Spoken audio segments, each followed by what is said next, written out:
I love To it. us I love famous personalities here. I love it. You don't have to. But this woman's business, she is a productivity coach, right, in our office. Her business has got 37% in what they say a struggling market. What? How are you doing that, my friend? What is the fairy dust? There's no secret sauce. Come on, fairy dust. Everyone's like, what's the magic? You know, tell us. There's magic. Show up. Right? Show up. Be the best version of yourself, right? So tell me, I'm gonna start with you since you're right here on my right here. So tell me, what are you doing differently this year that you weren't doing last year? More work, What does that look like? being more consistent. So I don't know if many people know, but 3 years ago, I was ready to quit. Yes, she was. I remember that phone call. 2021, I was ready to hang up. I literally had my yellow highlighter ready to go to Walmart and give it a little receipt. For Seriously, seriously, Where there was was like my a story? conversation with the Or knot. Costco, that was my better one because it's a half block from my house. And they have better benefits. Yeah, they have better benefits, by the way, and they pay better. Yeah, I really was. And I made glad you did it. Thank you. I made a conscious decision to re-engage. And honestly, it is this office and the people that I surround myself with. That is my secret sauce. Yeah, there's my work husband right there. You almost forgot his luggage and awesome. Uh-huh. Yeah. But no, really it is, it's the people you surround yourself with, because the new agents I coach give me energy and, you know, get me excited again. And then knocking this woman down on number one, that was my goal when I started here. Wow. My whole person, I'm referring to the paranormal real estate team, not team five at the moment. So that was my goal, is to be like Parm, really, when I got here. She has amazing, ethics and structure in her business. Yes. And I looked at her and went, that's how you do it the right way. Right. So, yeah. What changes have you made in lead generating this year with your team? The biggest one that we're probably in the middle of right now, as well as going into like quarter 4, is just intentionally focusing on the database. When a lot is changing, the database is probably the number one thing that you want to go back. Did you guys remember the first question that we had? Yeah, so intentionally focusing on the database. And that's why when we're saying, so there's 2 things, you need to build your database. So if you're a newer agent, work on building it. That's where we're doing. You mean open houses? Open houses, thank Yes. you. Putting it all together. Open houses, your sphere, talking to people and whatnot, flyer dropping, calling random people, talking to people in the grocery store. And then when you've been in the business and you have a database, then it's really about connecting with them. Right, so our team is fortunate enough that we have a database. Now we just are intentionally working on connecting with it on a regular basis. And I would echo that, and then also say, if you are newer, it is the follow-up. That is where the fortune is. And that's where I fell off and re-engaged with my open houses. I built my business on open houses and geographical farming. I didn't know a soul when I came to Sacramento. So I had to really kind of start where a brand new agent did, and it is the follow-up. And I think that's what I've done really differently this year, is re-engage people that put a pause on it like 8 months ago, and then providing education for them. When you say follow-up, is it just phone calls or what are you doing? Follow-up, email, text, phone, whatever avenue I have to connect with them, because they don't always give you everything when you meet them. And I dived into video a lot. I've seen that. That looks good. That looks good. Social media, right? Social media, yeah. And I never watch any of my videos. Ever. I will post it. Yeah. So, yeah. You're also doing events, Uh-huh. right? So talk about that. How many events do you do a year? This year I haven't done as many as I should. Okay, how about this last 24 months? Last 24 months, I've done 4, and I try to do 3 to 4 regularly. Mhm. I miss my Kona ice truck that I do every year. And actually I have people come after me and saying, you didn't do it. Ooh, they did notice. So engaging that way more in the next 12 months than I have been. And again, following up with those people that I met through those. Got it, got it. Quick Lady? question, Can I ask you? Yes, please. On your events, when you pull a truck into a neighborhood and give it out, do people have to like give you information to get the ice Absolutely. So how do you do that? Do you have like a sign up and you give tickets out, or what do you do? So when I do like my Kona Ice event, I literally have like my table before the truck, so they get to me before they get the shaved ice. And then I usually have like my lender or some of my vendors donate, like we did a $500 Costco gift card, because who doesn't want that? Right. And then they sign up, and then there's information on my little sign-in sheet too, like, are you thinking about buying or selling? Do you own or rent? So I can get other information when I follow up and have an intelligent conversation with them. Got it. And then I don't do the raffle there, and I do it afterwards, so I have a reason to re-engage with them. But if they don't want to give you info, they can still get the, Yeah, because they're my neighbors. okay, Awesome. thank you. Parm, how do you motivate your team in this crazy market? How do you motivate your team? I'm just a little scared. So I bring them up here. I mean, come on, they love you. Look at, yes, they do. Look at the conference room right now. They're real, yeah, That is they do love beautiful. me, I mean, and I love them, because we're family. But with any family, guess what, we work hard to keep that relationship going. I'll say this, I think I learned a while back, a long time ago. You can't really motivate someone as a teammate and as, if you wanna use a team leader of, our team. My job is to encourage and to hold them accountable and myself accountable and for them to do the same to me. But I can't make them get up out of bed and show up and do what they wanna do. So it's more about connecting with, hey, what are your goals and how can I support you in those goals? So we set that at the end of the year for the following year. I make sure that anyone that's on the team wants to be on the team, because we spend a lot of time together with each other, and so we should have at least some fun. And there's rough days and there's easy days, but it's not really about me motivating them, it's me just being on the same page with them and knowing whatever I'm doing, whether I'm saying something good, bad, or indifferent, is it helping them reach whatever goal they have? Got it. Thank you so much for sharing. How do you motivate yourself? What's going on in your world, right? And you have to change it. You have to pivot yourself sometimes, because it could be a little tough coaching sometimes, and all of a sudden you got to pivot and be out there and shine. What do you do? Do you, look at a big why? What is it? I think why it's changed over the years, because, I had a kid, then I wanted to get him out of college, and went help buy a car. Now we want to buy a house. So my why has changed, but I really dig deep for my family. That's my connection, is I get up every day for them. And then my family here, my agents that I coach, count on me. And I lead by example. I can't expect them to, want to have a great business and get up every morning if I don't. And so that weighs heavy on me when I get up every day. That's beautiful. Thank you so much. What technology or tools are you using to give yourself the competitive edge? So you better ask this. I'm a techie person. What are you using as a CRM? Command. You're using Command? Use Command, use Yeah. what's given to you that is maybe at no cost.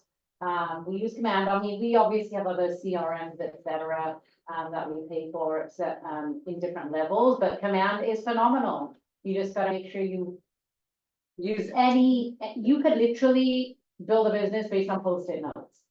That could be your We don't CRM. recommend Or the yellow tablets, right? I know the Coaches on yellow tablets. Or it could be an Excel, Google sheet, it could be anything. But just whatever CRM you use, anything that you house your database, use it. It could be like a Rolodex. And yes, there are people here that probably don't know what that is, so I can eat myself. But, I'm a pretty muffin party. there you go. So, and Go away. use anything, just anything you use or have, use it. So we use Command on our team right now at the agent level. Outside of that, other technology, I mean, Because, Command's changing so much, right? And so we have all these classes.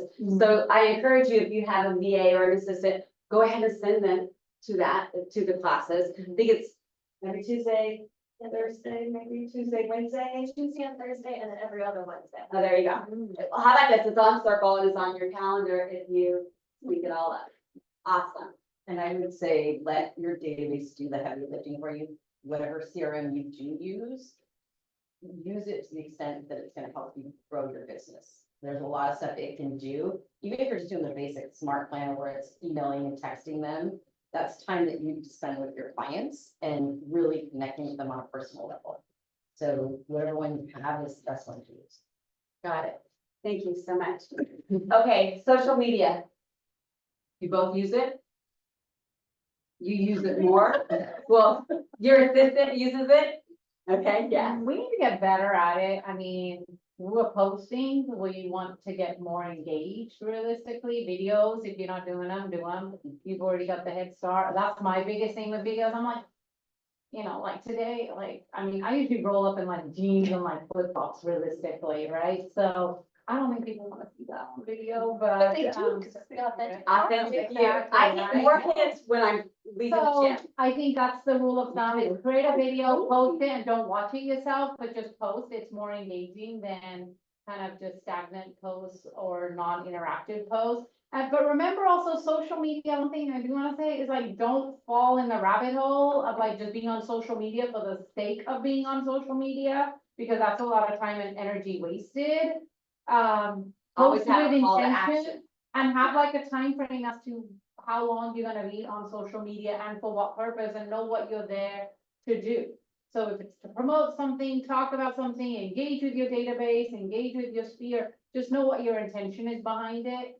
Otherwise, you'll end up getting lost in the scroll, Yeah. which isn't good for your business. And then I will say that people do that, if you feel at open houses or somebody gets referred to you, we do this with other products, right? We go looking and searching. They're doing that for you guys as well. So if you're not out there, they're gonna really have a realtor, have you sold anything?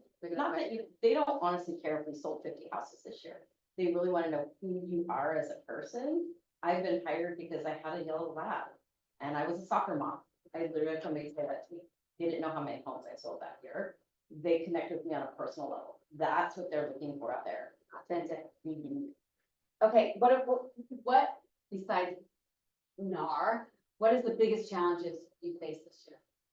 That you have faced? If you want to say NAR and you want to get a little bit deeper with that, we can. Biggest challenge, Biggest challenge. and how did you overcome it? I think NAR takes the cake this year, to be honest. But outside of that, it's just, I think it's pivoting on conversations realistically, you know, just being in the right frame, as far as conversations with clients. Okay, because so I'm a the buyer. Environment with rates, NAR, so much going on. Pricing. Right, so I'd say besides NAR, the biggest challenge I think is, as always, and it's not like this is the first year it's happened, we've had it consistently, is just pivoting on the conversation around what you're accustomed to doing, right? So if you've built a business on something and now something happens, I usually find the biggest challenge is just pivoting on how your chats are gonna be, or how your marketing is going to be, or who you're trying to influence. Got it, got it. Do you want to add anything to that? I would say the biggest challenge I've seen with the NAR is the media, right? Is like getting everybody set straight on really what's going on. I have heard tons of things at open houses when I get questions about what they think it is. Oh, no, I mean, there's so many people walking in saying they have to pay for our commission. That is a possibility. There's also two other possibilities of how to handle it. So it's educating them, right? What are the other two so people can hear? Having the seller come up like normal, like they had been. I know broker Bruce is like staring me down, make sure you say this right, Leslie. And then also having the, asking for a credit, right? Like maybe increasing the price a little bit, and having the credit so the buyer can pay their agent. So there's options, which is what my conversation is. There's options. You're not stuck, you're not locked in. It is a possibility with the BRBC that you have to pay me. But if I can't negotiate my own compensation, you should not be there. That's my talk track. Yeah. That is, I think, the topic. And then also sellers, getting them real about buyers don't have another $20,000 in their pocket, right? So let's be realistic. You want to sell your house. Pricing and commission, is that what you're hearing? Definitely conversations around pricing, and that goes both seller and buyer. And just, everything from like conversations at open houses too.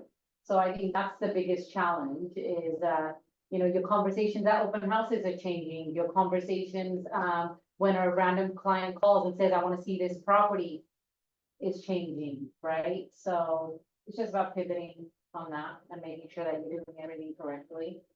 Tell me or tell us, what are your, biggest pillars for lead generation?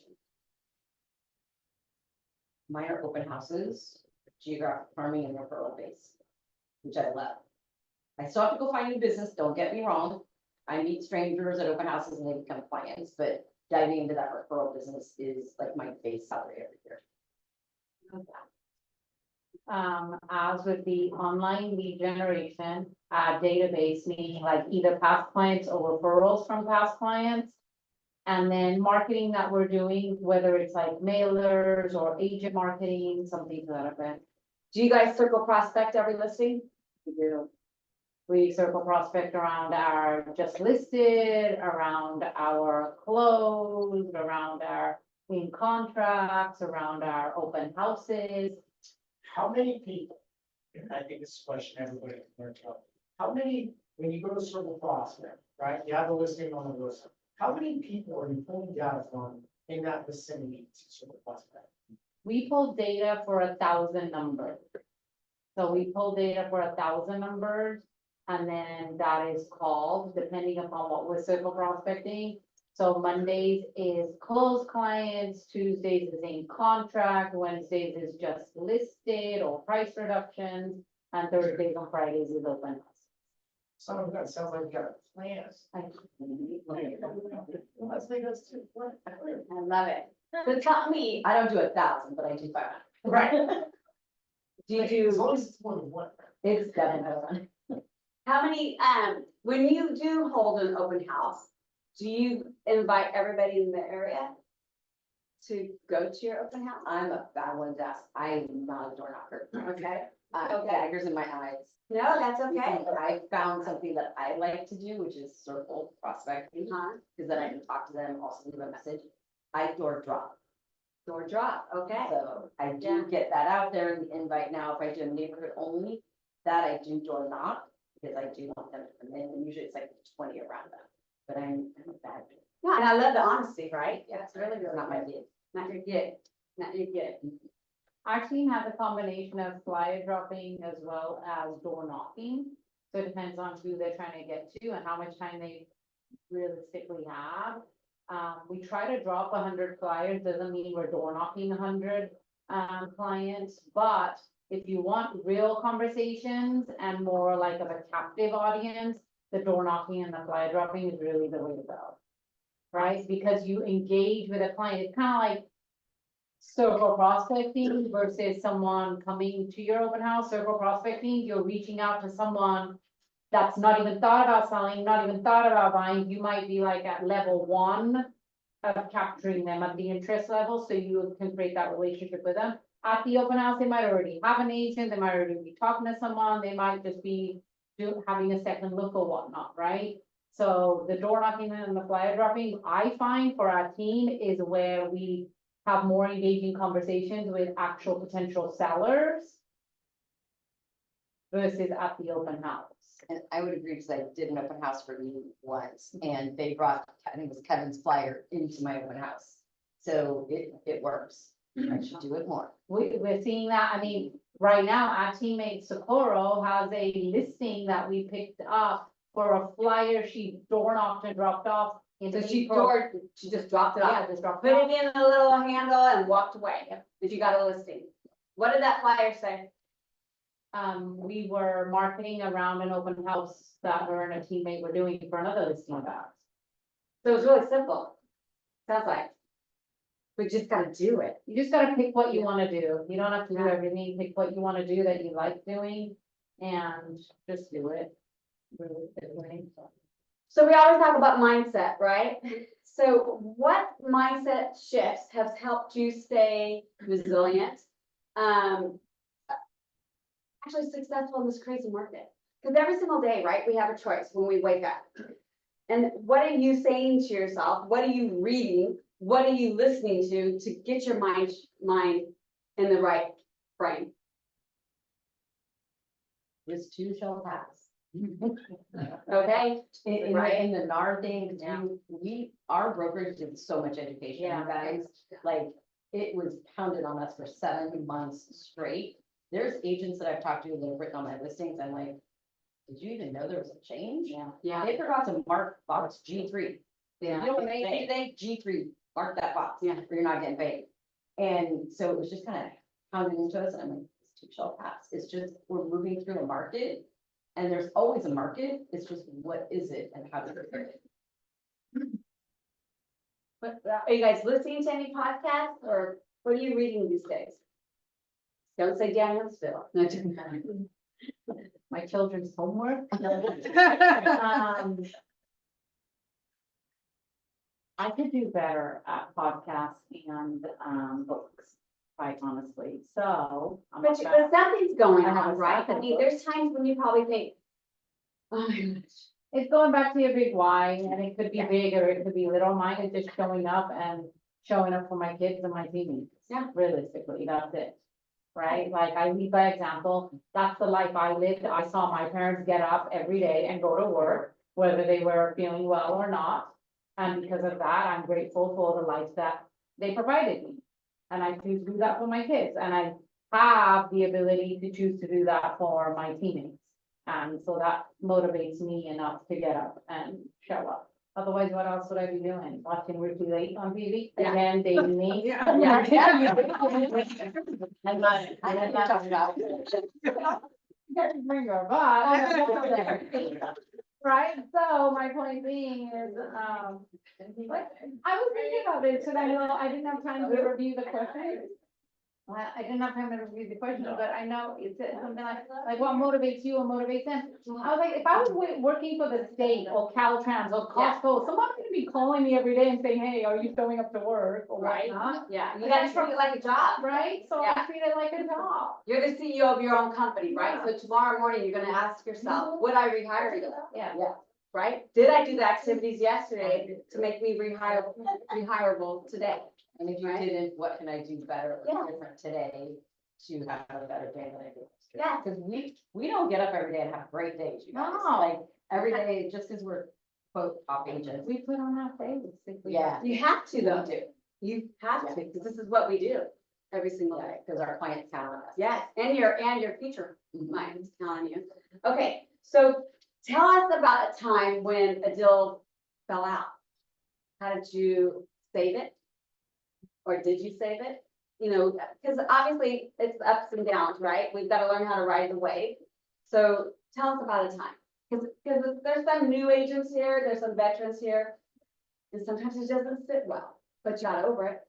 I just had one yesterday. It didn't fall out, but I thought it was going in, right? Uh-huh. Never count your chickens till they're hatched. I think it's the same.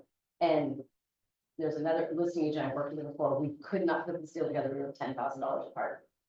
Neither side would budge. And I was like, we're so close.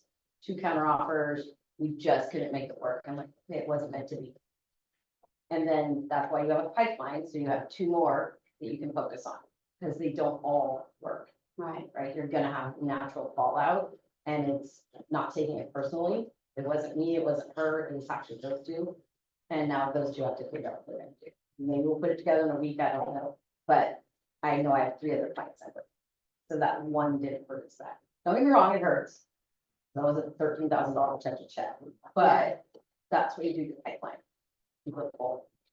Keep your pipeline full, okay? Parm. There's always business that's gonna fall out. It's the nature of the beast, right? Yeah. That's why quantity is important, just like quality. Most recent one, like, I mean, I just had a price reduction conversation this morning. I have like 3 of them slated, for today. They're so fun, aren't they? Right, which, I mean, it is actually, because it depends on how you're having the conversation and you reevaluate the goals, so it goes back to scripting and whatnot, but a recent one, that was challenging or difficult or almost fell out, but surprisingly didn't, like. I almost wanted it to fall out. Right, I literally, it was, I guess the takeaway closed, so I had a listing, it's on market forever and a day. I think like 60, 90, 120 days realistically. And we've done how many price reductions? Yeah. 3. 1. Oh. No, but they want One. it. They didn't want it. right? They didn't like it. So one price reduction, like, that's not me. And so we get an offer. And like, it was like, I don't know, like $5,000 less or $10,000 less. I don't even care what it was. It was an offer, you take it, right? And they knew it was good for them. They knew it was gonna get them to their next goal of selling and buying the next home. And at a point, I just had the conversation like, look, this is your choice to make. I am not here to tell you, you need to take this offer. Here's the pros, here's the cons. I'm gonna be transparent with you. I am not wanting you to take this offer or not take this offer if it means it ruins our relationship or the potential friendship we have, which at this point, I was like, we are beyond being friends. Right? Being, It's fair. like, just being real, Are they, Um, did they? right? No, actually, no. And I did the takeaway. I'm like, I wish you the best. Yeah. If this is not meant for you, Close the it's not file. meant to be, let's move on.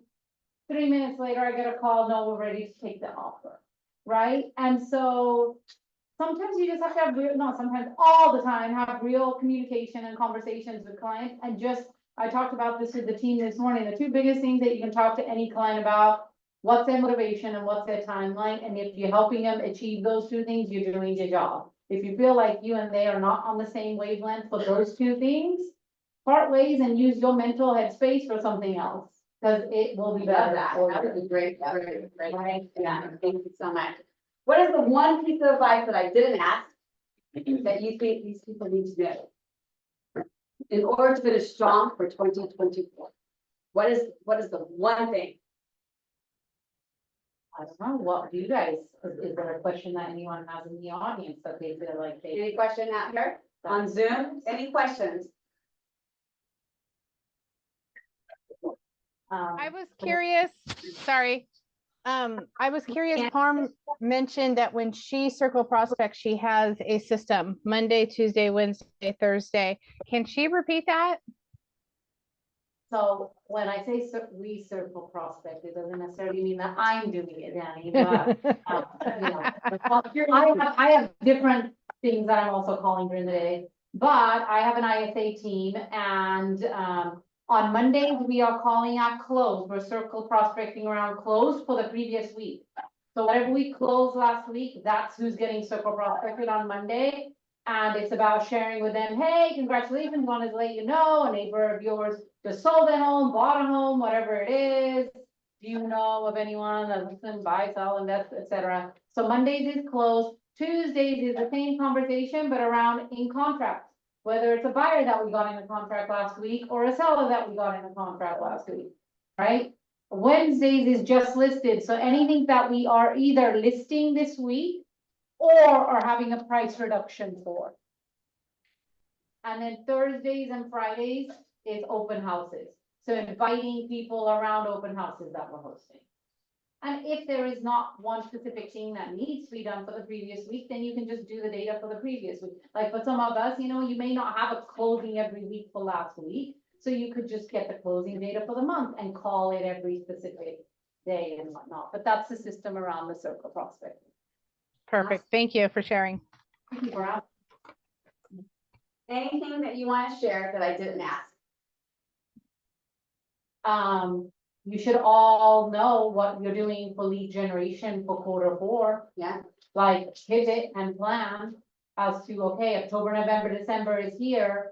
And if you have a strong Q4, like if you actually lead gen in Q4, you'll have a strong 2025 question. We are going into Yeah. Q4. We Yes, are, we Monday, are. Tuesday, Big day. on Big Tuesday, day. yep, What are you doing for 2025? for lead gen, for On your, 2025. so you, when do you go over your goals? Oh, we have our business planning clinic, we usually have it in October, November. It's actually So- going to be, we're bringing somebody in. She's on the more group. Oh, I got you. Shelby. Shelby, thank you. Shelby's gonna be here, and she's gonna do it, and then, but Leanne's doing a class, I think it's next Wednesday, prepping for the business planning clinic. So take a look at Circle Prospect and take a look at the calendar. If you really do want to prep, because you want to get your numbers ready. So we usually do our own business planning clinic on the team. Late October, usually early November, before Thanksgiving. for projections and goals of what we're doing. Because we do it in November, because then that gives us our 10 months of data for this year to benchmark, like how were their ratios for conversions on sets to mets to close, for goals, for revenue, et cetera, so that we can really support them with, if they have a GCI goal, what do we need in terms of closings, working our way backwards all to the point of how many leads do we. So November, we usually go through that. I do mine mid-November for the same reason, because then I have everything through October, because pretty much if you don't have anything in contract October, it's not gonna close this year. It can. Yeah, typically 25th, 26th, so I do it mid-November for 2025. And I would say for the fourth quarter, get real with yourself. Like really dig deep self-awareness. What did I do well? What didn't I do? What can I do in the next 3 months to position myself for early 2025? If you take your foot off the gas the last quarter, guess what the first quarter is gonna look like? Yeah. And I did that last year. January, February, asked John Barnato. Leslie, you don't have any closings. It's 0 January, it's 0 February. I know. I had to make up March, April, May. They didn't want to hear that anymore. And so the last quarter last year, I didn't do much. And I paid for it first quarter. So most agents take their foot off the gas the last quarter of every year. Your opportunity to take market share and get ready for the first quarter of 2025. So that's what I think. The other thing that we really didn't talk about, I'm gonna do my shameless plug for coaching. I have a business coach I meet with every single week. She was a game changer for me. And if you don't have a coach, everybody that's successful has coaches. Some about 2, 3, 4. Highly recommend finding a coach that's going to get you and help you. They're not going to get you where you want to go, but they're going to help guide you and support you to be accountable. And that's my big thing is accountability for my business. Love that. You have a coach as well. Or you- Multiple. yeah. Summit coaching, yeah, it's Right, definitely real. so coaching, and it doesn't mean that it's a coach that you know, like hiring from Maps or another entity, et cetera. Sometimes it could just be someone that's in the circle, of friends, relationships that you have that is holding you accountable for that. But yes, I have, a few different coaches. Yes, So there's it's wonderful. Even an accountability. right, partner. and we provide that for our team, Yeah. because everybody needs someone to kind of Hold look at, accountable. talk to. The one thing I would say is, especially going into quarter 4, be intentional about your business and the time. So calendar is my big thing, like if your business isn't going well, look back at your calendar. If your business is going well, look back at your calendar. And real estate, I'd like to say it is very stable, where you're gonna be busy or whatnot, and it's consistent, and you're doing the same amount of units and transactions and clients every month. It's not.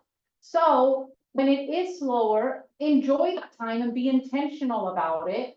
And when it is busy and you've got 3, 4 clients that you're working together all at once, just know, be grateful for that too, because maybe 60 days ago you were praying to be exactly in that position. So when it's quiet, don't be super down on yourself, enjoy that time and think about how you're gonna grow your business. But when you're busy, kind of respect that and, you know, help you move along. Yeah. Realistically. So, there's actually an individual, on Zoom, I thought, all I will say, who was going through that, right? And trying to figure out, where's my next lead, or what's gonna happen? I'm like, just keep doing the activity. And yesterday it popped, she got 2 people in contact and she got a listing. And that's you, Melissa, and I'm so proud of you. So keep going. It's over in our Patterson office. It comes in waves. Thank you. You're welcome. Thank you. Good job. Okay, questions out here, please. I have a question, as you are, being intentional, do you have office hours? So do you start at 1 hour and then cut it off to be intentional with family and other activities? That's a Right great now, question, yeah. I get text at 10 PM and I feel obligated to answer, but then I feel like I'm creating bad habits for the buyers and expectation. Set the expectations. So transparently speaking, in 2016, when I started on the real estate side, I would respond when my clients reached out. And guess what? You have to do that when you're starting out, because you're building your business. And then as time, and I was working 7 days a week, or like, not literally, but like I would be on the office before COVID, when we'd have in-person consultations, and I'd be here on a weekend and whatnot. And then as the business grew and my intention changed and everybody on the team, you know, has certain things that we're doing, my schedule changed with that. Like, I'm at a point now where my Saturdays and Sundays are not calendared. Like, I'm not available for appointments. Doesn't mean I don't work. I negotiate offers, I'll respond to agents' questions and whatnot, but it's by choice, right? I'm not like, okay, I need to have a listing appointment on the weekend. Like, I've given you enough slots during the week. That's when I'm gonna be doing that. So pick what works for you. You know, I, at one point, I had a client that I'd worked with repeatedly, and like, we're texting each other at 11:30 at night. And I'm like watching a movie with my husband, and I'm like, this is weird. So like, I mean, if I was like an attorney or a doctor or They're not- whatnot, like, they're gonna be picking up, like, why am I doing this? Like, go to the ER, call 911, like, this is just their home we're talking about, Yeah. right? So, you just have to figure that out. But as far as hours, I would set the expectations when you meet the client. Like, if you're not gonna go ahead and answer the phone after 7 o'clock, make sure your client knows that. Make sure your voicemail says that, and then hold yourself accountable to it, because if you do answer the phone after that, they're gonna assume that it's okay. And I do the same thing. I have standards that I set. So if I get a new client, my non-negotiable, my coaching clients will attest to this. 6 p.m. Friday night is date night, like clockwork. That's my time with my husband to reconnect. You guys, there's no emergencies in real estate. I tell my clients, if there's a flood, you're calling your insurance company. If there's a theft, you're calling the police department. If there's a fire, you're calling the fire department. The only time you call me is if we've got an offer and I'm calling you. So there is not much that's an emergency. They used to do real estate through fax machines. Yeah. And hand delivering office to office. So we've set that sense of urgency with our clients, so we train them.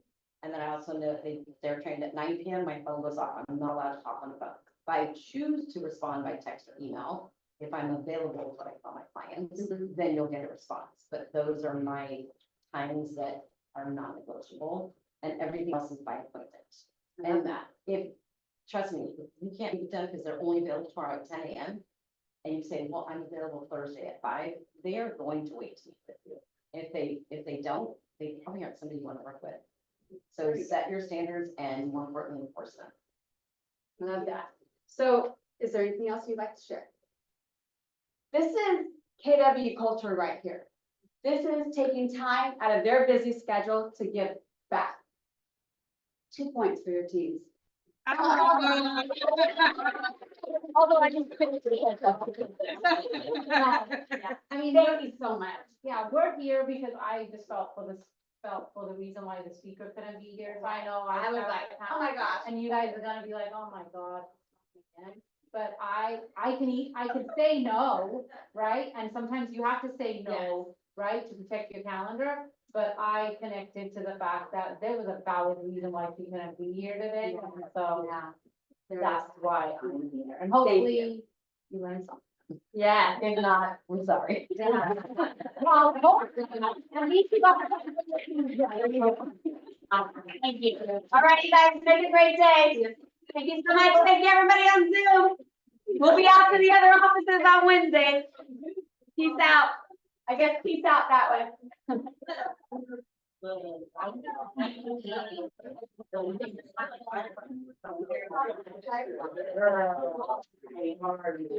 my gosh. I was like. Yeah, like, I'm shocked.